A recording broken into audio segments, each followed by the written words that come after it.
Good morning, grade 8. I'm going to try and start a YouTube channel so that I can upload the full video there.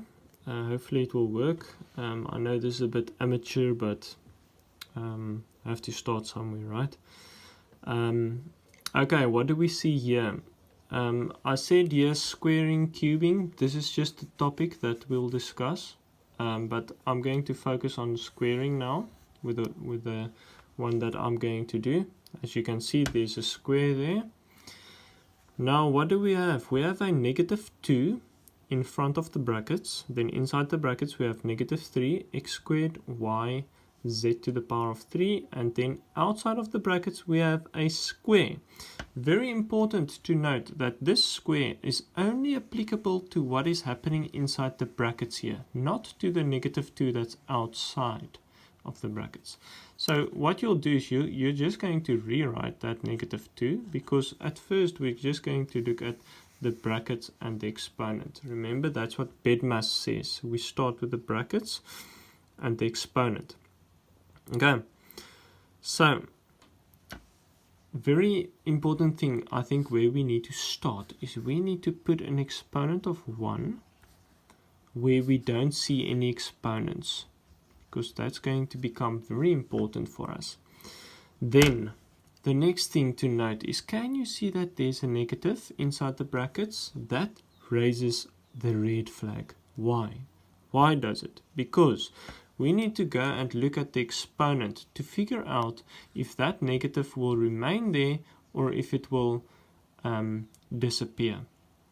So if we think about the square, it's a negative times a negative, so it will become a positive. Okay, so there won't be a negative anymore. But we're still going to keep a bracket here because we know that the -2 must be multiplied because it's next to the brackets here. Okay, so we're going to keep the brackets here, but we're going to simplify the exponent. So we know it's going to be positive. We're not going to write down a positive sign because it's not necessary. If we don't write a sign, it's a positive automatically.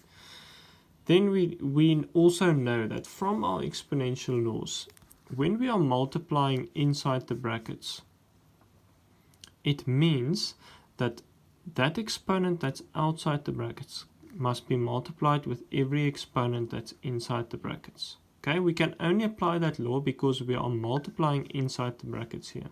Okay, so it will be 3 to the power of 1 times 2, giving us 2.